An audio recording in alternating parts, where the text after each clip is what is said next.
Is period pain normal? How long is my menstrual cycle? Why is my period so heavy? Does anyone understand how the birth control pill actually works? Do you still ovulate if you have an IUD? How do I decide which method of birth control is best for me? What's the point of a pap test? How often should I see a gynecologist? Why am I always getting yeast infections? What type of vaginal discharge is normal? Can I use a menstrual cup if I have an IUD? What's endometriosis? How do I know if I'm in menopause? What is perimenopause and when does it happen? Is hormone replacement therapy safe for me? Do most people go through phases where they're just not that into sex? How can I increase my libido? Why am I struggling to hold my bladder? What's pelvic floor therapy? Does anyone actually know where the clitoris is? Why hasn't anyone taught us this? Welcome to the Vulvalution, the podcast where you can learn everything they never taught us.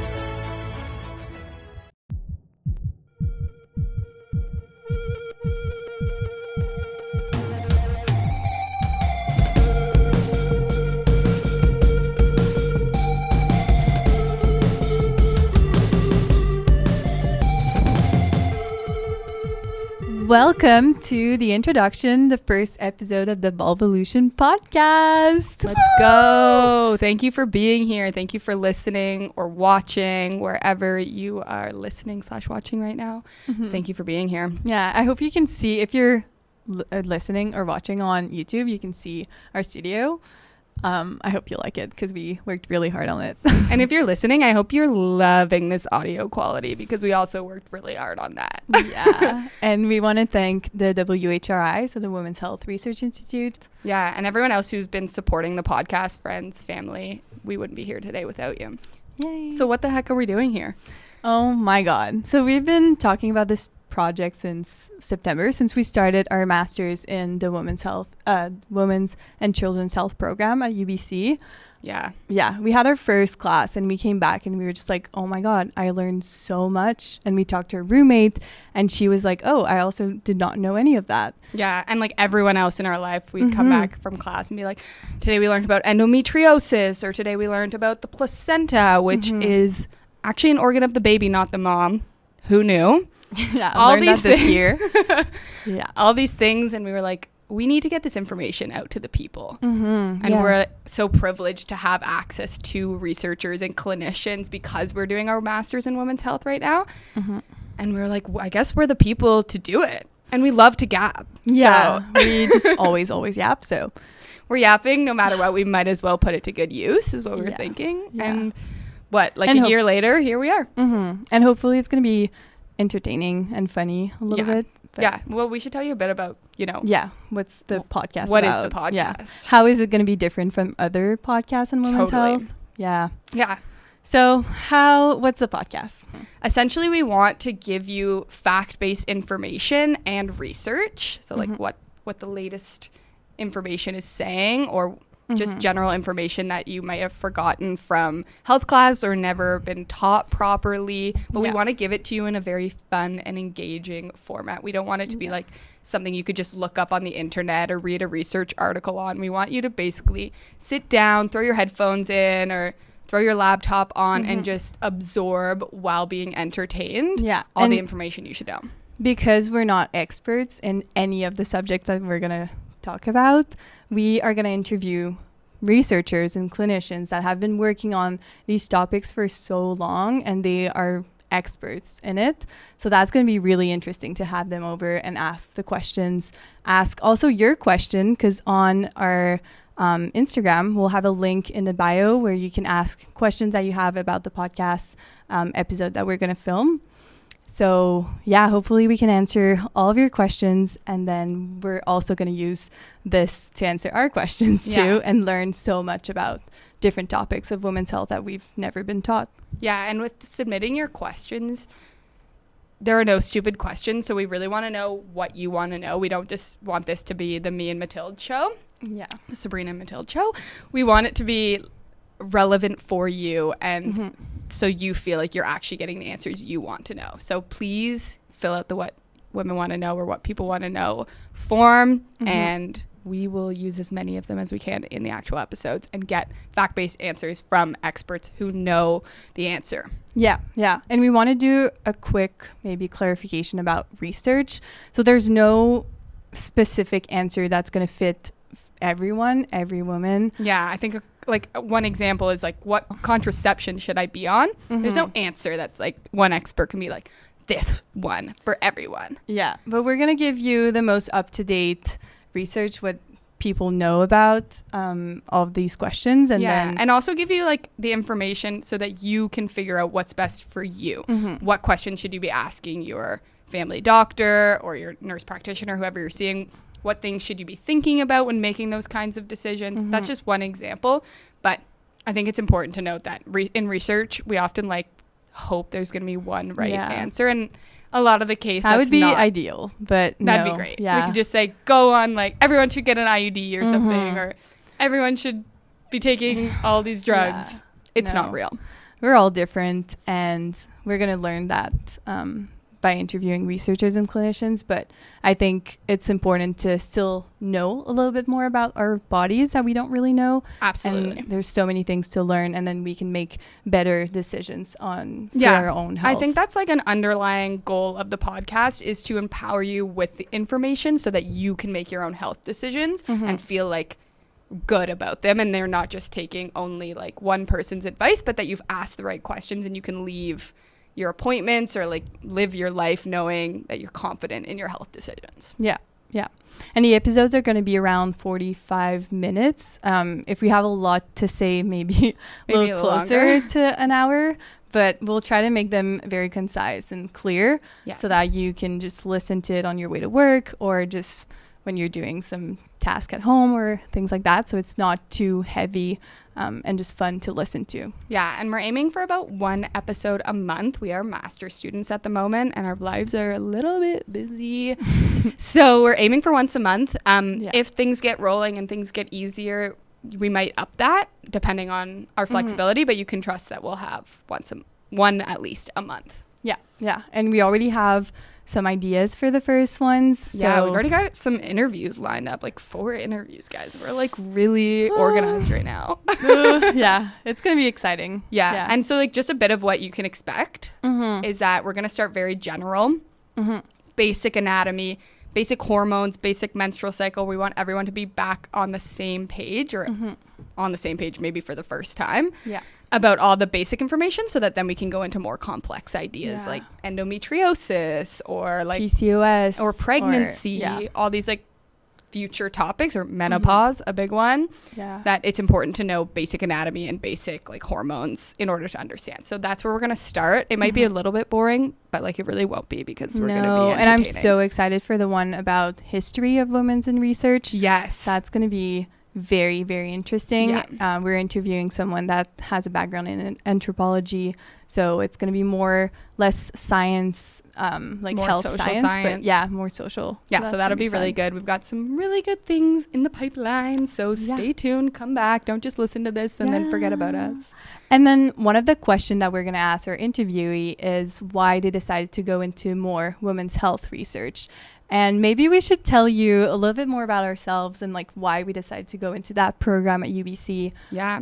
I think that also before we go into that, just so we don't forget, because you said it just again, I think we want to make a clear note about terminology. Yeah. So when we're writing we're always writing women's plus health, and that's really because we want to signify that we're trying to be as inclusive as possible. This podcast is not just for women, it's really for everyone. And a lot of the content we're talking about won't just be for cis women, but also for trans and non-binary people. So we just want to make that clear. We're trying to be as inclusive as possible, and we'll try our best not to conflate sex and gender. So when we're talking about things that affect like female reproductive health or reproductive health in general, we'll try to use that terminology. Yes. Yeah. Okay. So tell me about yourself. Yeah. Why did we decide Why are you in women's health? Oh my God. Okay. So I decided to go in women's health when I was in undergrad. I started to have hormonal imbalances, and I started to do research about it and looked up different contraceptives that I could try. And then I had a really long call with a nurse practitioner, and she was explaining all of the options that I could have. And I just asked so many questions, and I think she didn't really know the answers. It's not her fault. It's just so hard to know which one would work best for me. And then, I just looked at all the research and I was like, oh, there's actually so many gaps in the research about women's health. And it's so interesting because we've had menstrual cycles since the beginning of... Since humans started. Yeah. And it's like we don't know that... Like, we do know a lot, but still, like, the general population or even the clinicians, they don't know everything about what's the research. Well, I mean, in med school, I feel like there's very minimal time given to that. So the doctors come out and they know so much about so much health, but is it like really specific to women's health? Yeah. Most of the time not. Yeah. And then as we mentioned, we're all women is different and they're going to react to differently to different medications and different contraceptives. But anyways, so I was like, that looks really interesting. I want to go more into the research side of things and learn a lot more about women's because I don't know, women's health, because I don't know much about it. Yeah. And so, that's kind of what brought me there. And then a little bit, I guess, about my background is that I did an undergrad in dietetics in Montreal, so a little French Canadian, if you can hear from my accent. And I guess I just wanted to specialize a little bit more in digestive health for women especially. And so right now I'm doing a research study on the gut microbiome of pregnant women with IBD, so inflammatory bowel disease. That's like niche upon niche upon niche. Yeah, like extremely specific. We're not going to really dive into our research that much. No. But unless you want to know, like if you're pregnant and you have IBD, Mathilde's your gal. we might even do an episode on this eventually. That could be really interesting. But I'm very interested in nutrition and lifestyle. So we are going to touch on that for sure. I think we'll definitely take that lens with a bunch of our interviewees. Yeah. Okay, what about you, Sabrina? Well, I'm Sabrina. First of all, that's my name. Why did I go into women's health? Good question. I think that I have a genetic mutation that runs in my family. It's called a BRCA2 mutation. It's a pretty well-known mutation in regards to increasing breast and ovarian cancer risk. So I think I grew up thinking a lot about that and thinking a lot about risk in general. And that definitely drove an interest for me in molecular biology and genetics in general. So that's what I did my undergrad in. But while I was in that program, I think I just realized a lot about how many studies were just on men or just male mice or not like looking anything into how hormones might differ. And I remember reading this one study and it was specifically about the genetic differences between men and women and how they can affect so many different diseases and how research studies are just never accounting for that.